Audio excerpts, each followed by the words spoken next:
Anda pasti sering banget kan mendengar sebuah kalimat yang seolah-olah mengawali segala hal dalam hidup kita. Tapi pernah kepikiran nggak kalau itu sebetulnya bukan sekadar kalimat, tapi sebuah konsep yang bisa mengubah total cara kita memandang hidup? Betul, sebuah pintu gerbang. Coba deh bayangin, kalau ini bukan lagi kata-kata yang kita ucapkan secara otomatis, tapi sebuah portal, sebuah undangan untuk masuk ke level kesadaran yang lebih tinggi. Yuk kita coba jelajahi gagasan ini lebih dalam lagi. Nah, jadi langkah pertamanya adalah mengubah cara pandang kita. Bismillahirrahmanirrahim itu bukan sekedar lafaz pembuka. Anggaplah ini sebagai sebuah tindakan sadar untuk masuk ke dalam sebuah realitas ilahi. Nah, ini dia bedanya. Ini bukan soal hafalan, tapi soal penghayatan.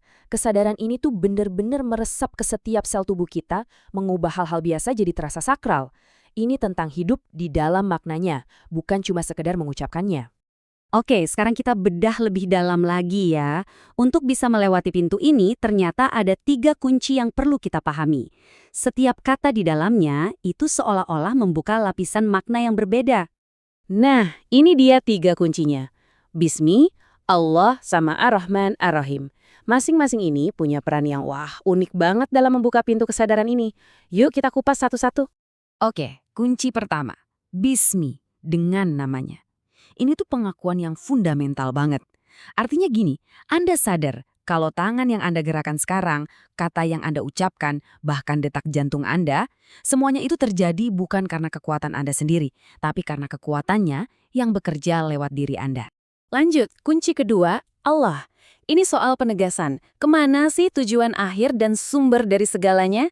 Dari mana kita datang dan kemana kita bakal kembali? Ini adalah pengakuan kalau di balik semua keragaman yang kita lihat ini, sebetulnya ada satu sumber wujud yang tunggal dan absolut. Dan kunci yang ketiga, Ar-Rahman Ar-Rahim. Anggap aja ini kayak bahan bakarnya. Energi yang bikin semuanya bergerak. Seluruh alam semesta, dari galaksi yang maha luas sampai sel terkecil di tubuh kita, itu ada dan bergerak karena didasari oleh kasih sayangnya yang tak terbatas. Jadi ini bukan sekedar sifat, tapi kekuatan yang mendorong eksistensi itu sendiri. Nah, di sini nih kita sampai di bagian yang paling paling mengubah segalanya. Kalau ketiga kunci tadi benar-benar dipahami dan dihayati, ada sesuatu yang luar biasa terjadi sama cara kita memandang diri sendiri. Konsep tentang aku mulai bergeser. Coba deh lihat perbedaannya. Diri yang masih dikuasai ego kan ngerasa jadi pusat dunia. Akulah sang pelaku. Semua ini karena aku. Tapi begitu kesadaran muncul, perannya langsung geser. Kita bukan lagi aktor utama, tapi jadi saksi yang menyaksikan kehendaknya terwujud lewat diri kita. Kalimat ini jadi bukan sekedar kata-kata lagi, tapi jadi kenyataan yang benar-benar kita rasakan. Disinilah rahasia tauhid, kesadaran akan keesaan Tuhan, mulai kebuka sedikit demi sedikit. Kesadaran kalau semua kekuatan itu asalnya ya dari satu sumber yang sama. Tapi penting banget nih buat dicatat. Ini bukan berarti kita jadi Tuhan ya, justru kebalikannya. Ini tuh puncak kerendahan hati.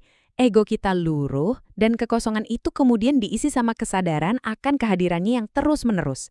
Kita ini jadi semacam saluran, bukan sumber kekuatannya. Perubahan di dalam diri ini kan nggak mungkin berhenti di situ aja. Pasti bakal memancar keluar, kelihatan dari karakter kita. Coba kita lihat, gimana sih wujudnya dalam kehidupan sehari-hari? Nah, ini dia buah-buah manisnya yang muncul otomatis. Karakternya jadi lebih lembut, karena dia melihat manifestasi Tuhan di mana-mana. Jadi bebas dari sombong karena sadar cuma jadi wadah. Jiwanya jadi lebih tenang, gak gampang takut atau cemas karena ada kepercayaan penuh kalau dia selalu dijaga. Jadi, kenapa karakternya bisa berubah gitu? Ya karena cara mandangnya berubah total.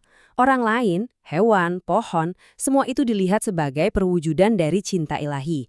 Nah kalau udah sadar kayak gitu, gimana mungkin kita bisa menyakiti atau ngerasa lebih hebat dari yang lain kan? Efek lainnya, konsep ibadah jadi jauh lebih luas. Nggak terbatas cuma di ritual-ritual formal aja.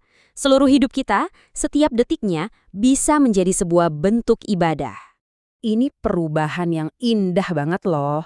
Sholat itu bukan lagi sekedar kewajiban, tapi jadi momen pertemuan yang ditunggu-tunggu. Kayak reuni sama yang paling kita cintai. Zikir bukan lagi cuma ngulang kata-kata, tapi merasakan getaran kesadaran di hati. Bahkan diam pun bisa jadi ibadah saat kita menyaksikan kebesarannya dalam keheningan. Ujung-ujungnya, semua ini ngebawa kita ke satu pemahaman besar. Hidup ini sebenarnya adalah sebuah perjalanan pulang, perjalanan sadar untuk kembali ke sumber asal kita. 3 frasa pendek ini, minallah, billah, illallah, benar-benar merangkum seluruh perjalanan spiritual itu. Kita berasal dari Allah, kita hidup di dunia ini dengan kesadaran akan kebersamaan dengan Allah, dan tujuan akhir kita adalah kembali kepada Allah. Simple, tapi dalam banget maknanya. Dan di puncaknya, udah nggak ada lagi pemisahan. Basmalah itu bukan lagi sesuatu yang kita lakukan, tapi udah jadi diri kita sendiri, jadi identitas kita. Setiap tarikan napas jadi sebuah bismillah, sebuah awal yang baru, dan setiap hembusan napas jadi alhamdulillah, sebuah rasa syukur, hidup yang terintegrasi sepenuhnya. Jadi, pertanyaannya sekarang kembali ke kita masing-masing. Kalau setiap detik dalam hidup ini adalah sebuah bismillah, sebuah undangan untuk masuk ke gerbang kesadaran, bagaimana cara kita akan menjalani detik yang satu ini? Dengan cara yang berbeda? Pertanyaannya adalah, apakah kita mau melangkah masuk?